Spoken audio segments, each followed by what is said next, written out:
தந்தை, மகன், தூய ஆவியின் பெயராலே ஆமேன்.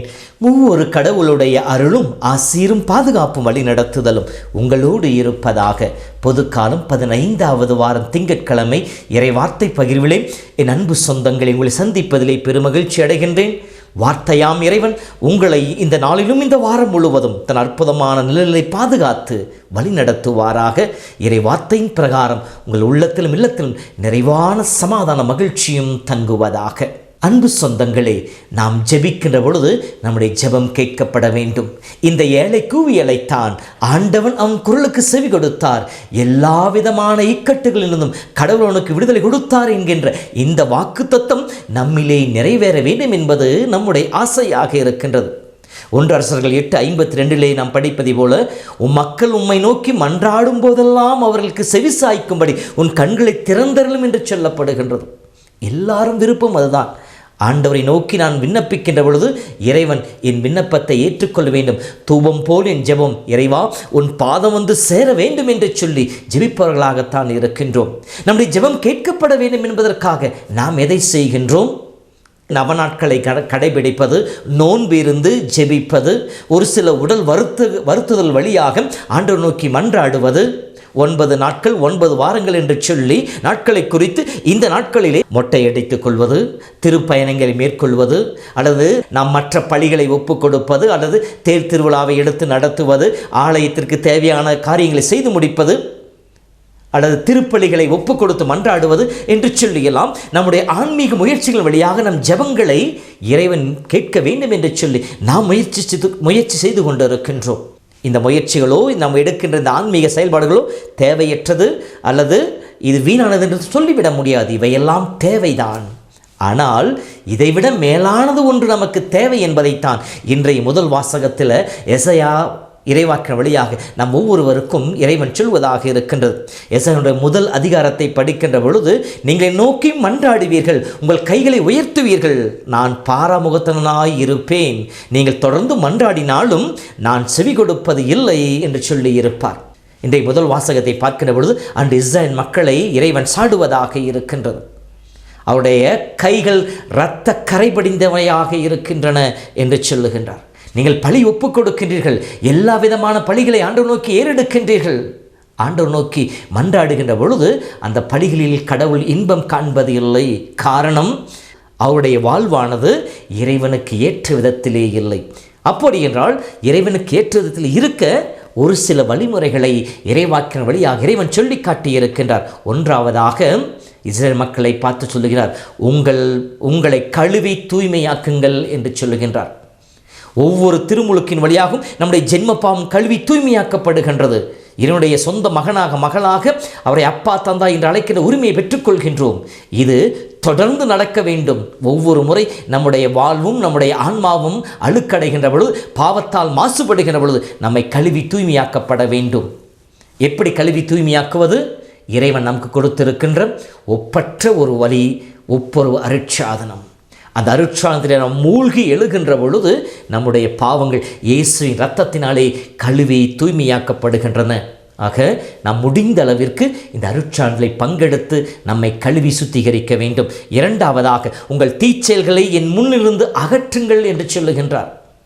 பாவ சங்கீதம் செய்தோர் நின்றுவிடக்கூடாது. மாறாக நாம் உறுதியெடுக்கிறோம், ஆண்டவரே உம் துணையோடு இனிமேல் பாவம் செய்வதில்லை என்றும் பாவத்திற்கு ஏதுவான சூழ்நிலை விட்டு விலகுவேன் என்று சொல்லி நான் உறுதி கொடுக்கிறேன் என்று சொல்லி ஆண்டவருக்கு நாம் உறுதி கொடுக்கின்றோம். அந்த உறுதியை நம்மால் முடிந்த அளவிற்கு நாம் பின்பற்றுவர்களாக இருக்க வேண்டும். மூன்றாவதாக, தீமை செய்வதை விட்டொழியுங்கள்.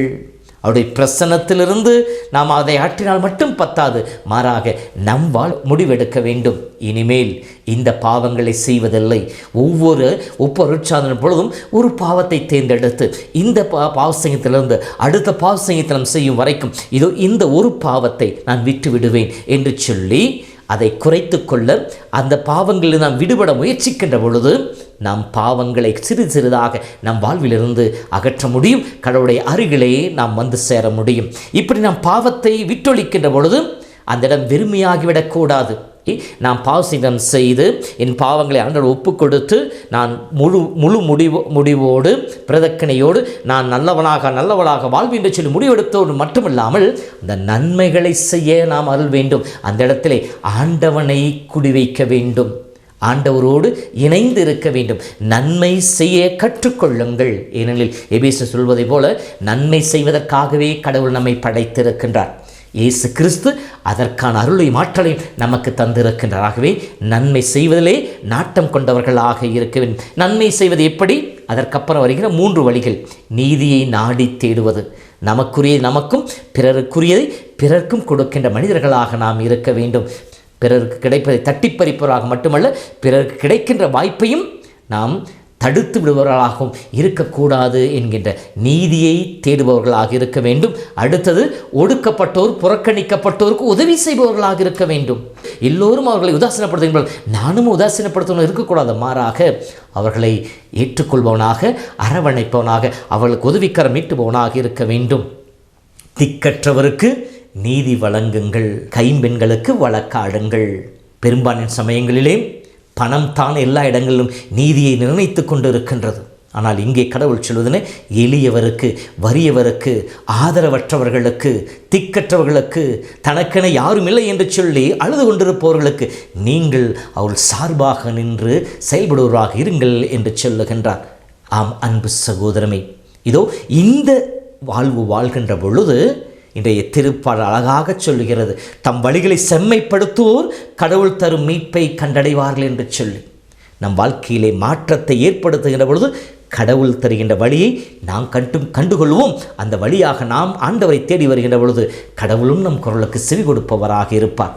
அப்பொழுது திருப்பால் 145:18 படிப்பதை போல தம்மை நோக்கி மன்றாடும் யாவருக்கும், உண்மையாகவே தம்மை நோக்கி மன்றாடும் யாவருக்கும் கடவுள் செவிசாய்ப்பவராக இருக்கின்றார் என்று சொல்லப்படுகிறது. எபேசியர் 3:20 படிப்பதை போல நாம் ஆண்டவர் நோக்கி மன்றாடுகின்ற பொழுது நாம் நினைப்பதற்கும் ஜெபிப்பதற்கும் மேலாக எல்லா ஆசீரையும் நம் தேவன் தர வல்லவர் என்ற வார்த்தை கேட்டார் போல நாம் ஜெபத்திற்கு மேலான ஆசீர்வாதங்கள் நம்மால் பெற்றுக்கொள்ள முடியும்.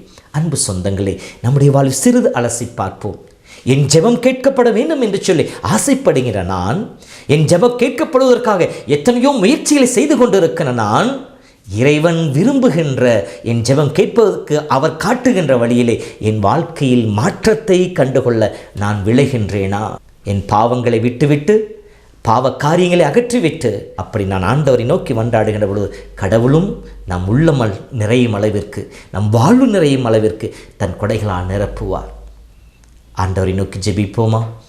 இரக்கமும் கிருபையும் அற்புதமான அன்பின் ஆண்டவரே, உம்மை போற்றி புகழ்ந்து உம்மை ஆராதிக்கின்றோம். இதோ இந்த நாளிலும் கூட உம்மை தேடி வந்து உம் கரங்களில் எங்களை ஒப்புக் கொடுக்க, எங்களை ஜெபம் கேட்கப்பட ஒரு நல்ல வழிகளை எங்களுக்கு காட்டி இருக்கின்றேன். எங்கள் ஜெபம் வெறும் உதடளவில் மட்டும் இல்லாமல் எங்கள் உள்ளத்தையே உருக்கி கொடுக்கின்ற, எங்கள் வாழ்வை உம் பக்கம் திருப்புகின்றதாக அமைந்திட வேண்டும் என்ற உம் விருப்பத்தை நிறைவேற்றுவதாய் இருப்பதாக. அதற்கான அருளையும் ஆசிரியும் எங்களுக்கு கற்றுத்தாரும். அன்று சிறுகள் உம்மை நோக்கி கேட்டதை போல நாங்கள் உம்மை நோக்கி கேட்கிறோம். ஆண்டவரே, எங்களுக்கு ஜெபிக்க கற்றுத்தாரும். உம்மை புகழ, உம்மை சார்ந்திருக்க, எங்கள் வாழ்வின் வழியாக உம்முடைய பாதத்திலே எங்களை ஒப்புக் கொடுக்க அருள் தந்து ஆசீர்வதிப்பீராக. ஆண்டவர் உங்களோடு இருப்பாராக. எல்லாம் வல்ல இறைவன், தந்தை, மகன், தூய ஆவியின் பெயராலே ஆமேன்.